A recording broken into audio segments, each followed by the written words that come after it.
পরম দয়াল শ্রী শ্রী অনুকূল ঠাকুরের রাতুল রাঙা চরণে জানাই শত কোটি দণ্ডবত প্রণাম। জয় গুরু সকল ইষ্টপ্রাণ দাদা ও মায়েরা।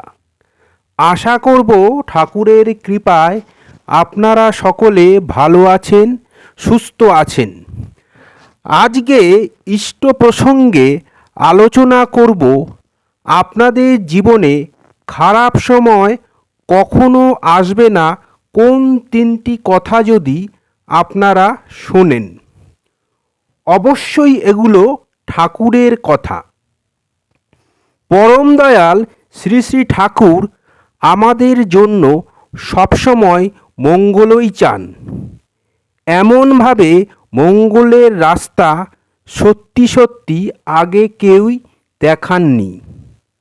তাই ঠাকুরকে কখনোই ছাড়তে নেই। বেলা বাড়ার সঙ্গে সঙ্গে রোদের তাপ প্রখর হয়ে উঠেছে। আশ্রমের পূর্ব দিকের বাগানে এক কোকিল কুহু কুহু টানে চতুর্দিক মুখরিত করে তুলেছে। শ্রী শ্রী ঠাকুর সবার দৃষ্টি ওদিকে আকৃষ্ট করে বললেন, কোকিল বেটা মনের আনন্দেই ডেকে চলেছে। মানুষের খুশির জন্য পরমপিতা কত না ব্যবস্থাই করে রেখেছেন, কিন্তু মানুষ সেদিকে নজর দেয় কমই। হরিশদা পরম দয়াল শ্রী শ্রী ঠাকুরের এই কথা শুনে বললেন যে, ওই খুশিতে তো মানুষের পেট ভরে না, তাই ওদিকে নজর দেয় না। পরম দয়াল শ্রী শ্রী ঠাকুর এই কথা শুনে তিনটি পয়েন্ট বললেন। কি সেই পয়েন্ট? চলুন সেই পয়েন্টগুলো শুনে নেওয়া যাক। পরম দয়াল শ্রী শ্রী ঠাকুর বললেন, পেট ভরতে গেলে কাজ করতে হয়, আর সেই ভালো করে কাজ করতে পারে যার মনে আনন্দ আছে। কষ্টের মধ্যেও সে আনন্দ খুঁজে পায়, তাই জীবন সংগ্রামে যুঝতে পারে ভালো করে। আর এই আনন্দের তফিত বাড়াতে গেলে প্রকৃতি ও পরিবেশের থেকে তো আহরণ করতে হয়। যেমন আহরণ করতে হয়, তেমনি তা বিতরণও করতে হয়। তবেই জীবন উচ্ছল হয়ে চলে উৎসাহ উদ্দীপনার প্রাচুর্যে।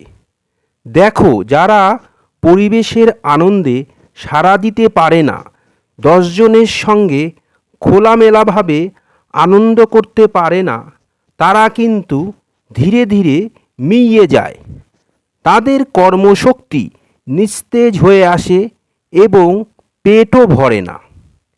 এটা হলো কিন্তু প্রথম পয়েন্ট।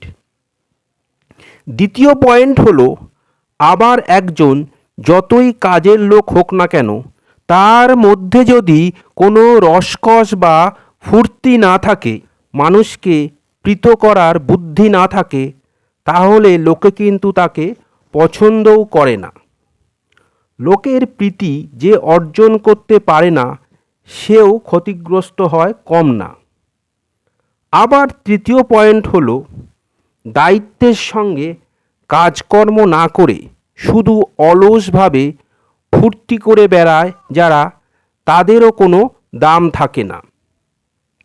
কাজও চাই, আর সেই সঙ্গে সঙ্গে চাই মানসিক প্রফুল্লতা। মানসিক প্রফুল্লতা যাতে বজায় থাকে ও বৃদ্ধি পায়, তাই করা উচিত। এরপর এক দাদা বললেন, মানুষ পরিবেশের আনন্দে সাড়া দিতে পারে না কেন? শ্রী শ্রী ঠাকুর বললেন, এক একজনের প্রকৃতি এক এক রকম।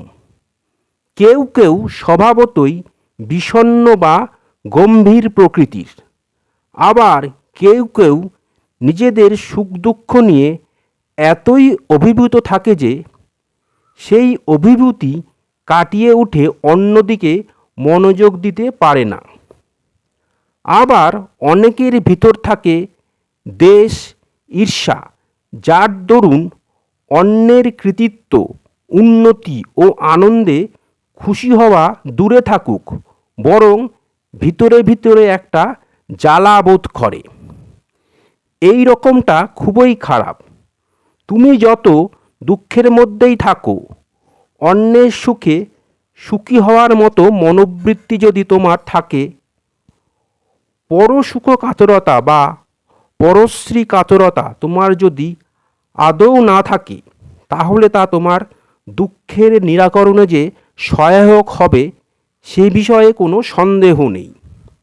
কারণ পরশ্রী কাতরতার মধ্যেই থাকে পরের দোষানুসন্ধানে আগ্রহ, নিজের দোষ সম্পর্কে ঔদাসীন্য, হীনমন্যতা ও সংকীর্ণতা, অর্থাৎ পরকে আপন বলে বোধ করতে না পারা, এইগুলি দুঃখেরই সহচর।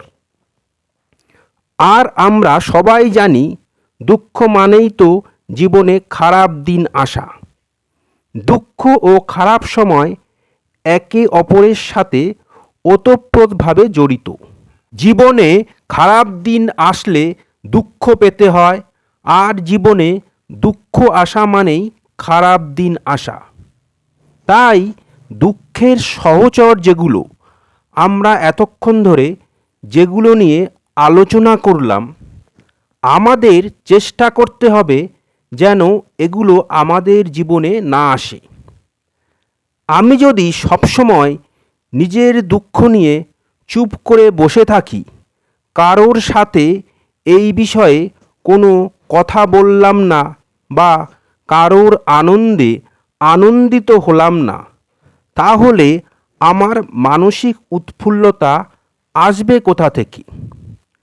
আর এই মানসিক উৎফুল্লতা যদি না থাকে, তাহলে আস্তে আস্তে মনের মধ্যে হিংসা দ্বেষ তৈরি হয়। আবার এমন কিছু মানুষ আছেন যারা নিজের সুখ দুঃখ নিয়ে এতটাই অভিভূত থাকে যে তারা আর অন্যদিকে মন দিতে পারে না। এইভাবে চললে আমরা পরিবেশের ভালো চাইব কী করে? এর ফলে নিজের উন্নতির পথ তো খোলা থাকেই না, বরং শুধু দুঃখই আসে জীবনে, আর তৈরি হয় একটা অস্বস্তিকর পরিবেশ। আজকের ভিডিওটা এখানেই শেষ করলাম। আশা করব ভিডিওটা আপনাদের ভালো লাগবে। ভিডিওটা ভালো লাগলে লাইক করবেন, বেশি বেশি করে শেয়ার করবেন, যাতে আরও অনেকে উপকৃত হন।